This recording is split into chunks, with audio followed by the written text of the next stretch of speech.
Nintendo has fun games, obviously, but for as many fun games as they have, it doesn't mean they have good consoles to complement them. And that is exactly what this video is looking at. Of course, I'm talking about Splatoon, first released on the Wii U. So as per usual of any gamer, I must now dust off the darn creature of old.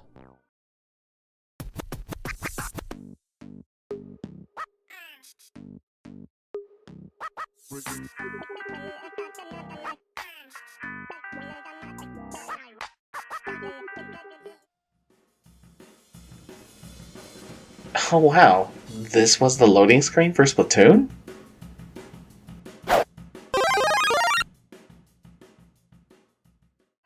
To be honest, I have heard of Splatoon during the Wii U's lifespan, but I never really had my own Wii U. I mean, I can technically say that my nephew's Wii U was definitely there, but since it wasn't my own, buying a Wii U game just felt out of pocket.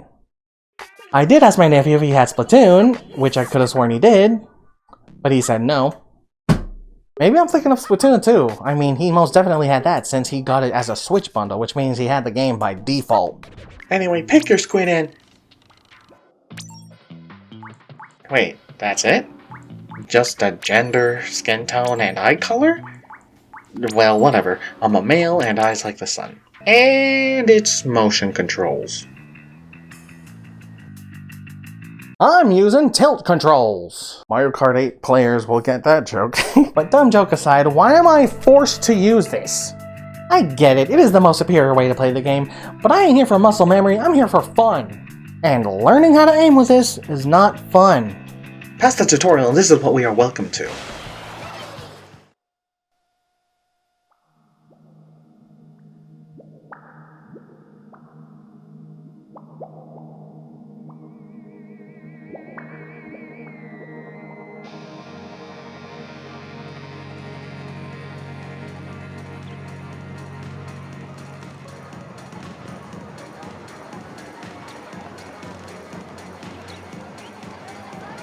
Pretty neato if you ask me. Start the game with Inkopolis news with the famous Squid sisters, Callie and Mary.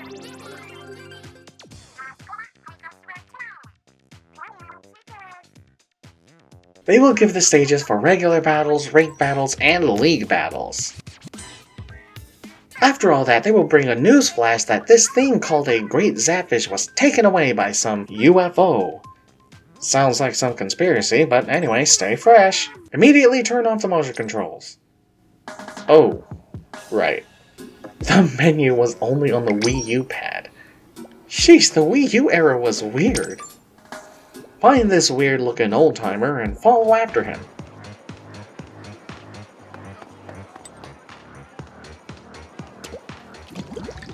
He'll be yelling something about these Octarian guys, whoever they are, and recompose himself.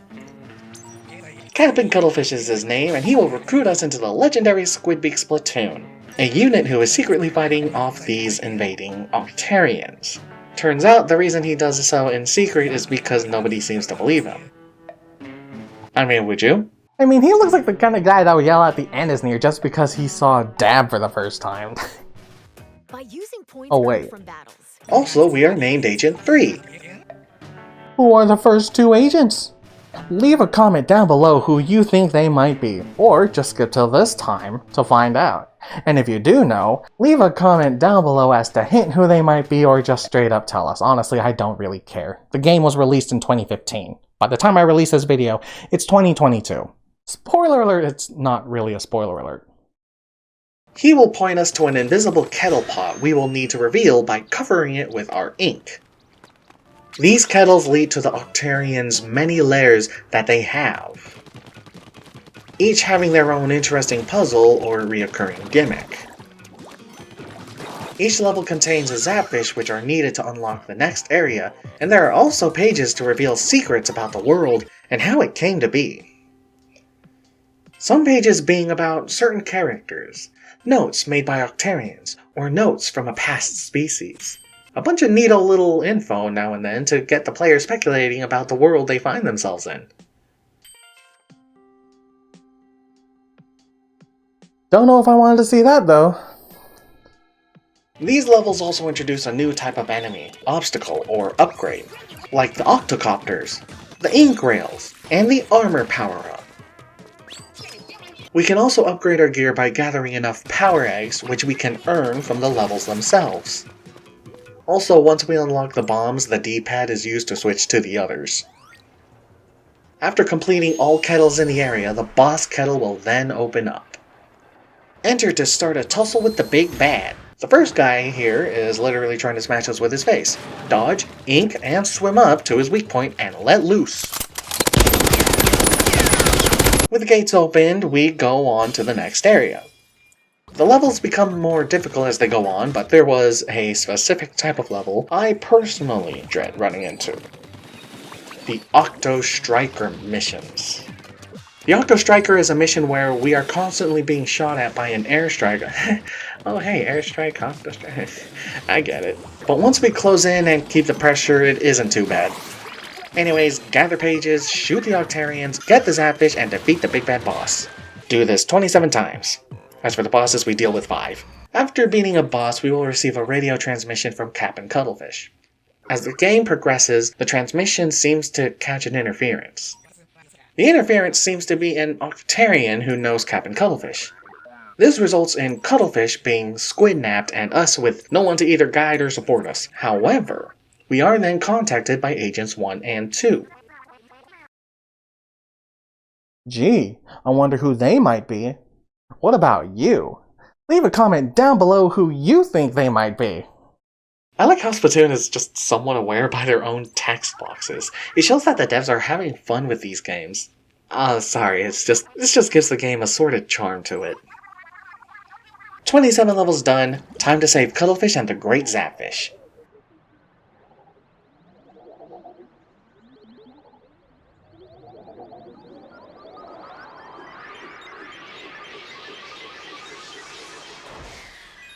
Here, we meet the final boss and mastermind behind the Great Zapfish squid napping, DJ Octavio. This is actually quite the hefty fight, with each pushback to Octavio leading to some sort of segment that is slightly related to an obstacle we had past experience with, while Octavio himself uses more of his arsenal as he gets beaten down. Push back enough and DJ Octavio's beats will be overridden by Agent 1 and 2's song, which Cuttlefish reveals to be the song of the famous Squid sisters, who are also revealed to be his granddaughters. Oh my gosh! I can't believe Agents 1 and 2 are both Callie and Mary, the famous Squid sisters. What about you? Were you surprised by their reveal? Leave a comment down below. Use all our skills and eventually Octavio will fall out of his octo weapon and we can deal the finishing blow. Octavio will then crossfade to black as we return to Inkopolis, with the Zapfish returned to its rightful place upon the Inkopolis Tower. Upon starting the game, it'll immediately go to an Inkopolis newsflash from Callie and Mary, both playing off as if they don't know how the Zapfish returned. After deciding to do a late night jam, the end credits roll, and we receive a replica of the agent outfit we wore throughout the campaign. And that's it. Side note, I was curious to see if people were playing Splatoon online. And yeah, there was! I was amazed, but at the same time I thought this might have been some sort of outlier because I recorded this Turf War on August 14th. The Splatoon 3 Splatfest was literally like in 2 weeks. And the Nintendo Direct literally announced that 4 days prior on the 10th. So excuse me for thinking people only jump back to feel how this old fossil holds up to Splatoon 2 and 3. But yeah, this game is pretty fun. But honestly, just play Splatoon 2 if you have it, or just play Splatoon 3 when it comes out. Which, if I stick to my schedule, should be today. The one real issue that I have with Splatoon is its console. I mean, I'm pretty sure you've heard this all before, so I'll keep it brief, but the Wii U pad is too darn big! But I mean, the weight isn't too much. I mean, I'm not trying to say that it weighs in that of which an Olympic weightlifter will look at it and say, oh, shell no. But when the original Wii feels like the weight of paper on air, in comparison to the mandatory controller pad with the weight that feels like a Kirby main holding down special in a free-for-all match, at some point in time, I'm gonna learn to let you drop without my foot being there.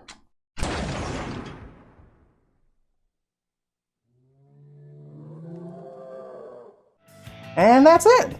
A pretty fun relic on a not-so-comfortable game device with a superior version on the next-gen console. I'm gonna do this for Splatoon 2. 2. Just you wait. Play that beat, Squid Sisters. Seriously though, can I just say, it sucks that you could play Splatoon 1, get this Pro controller, and still not be allowed to use it?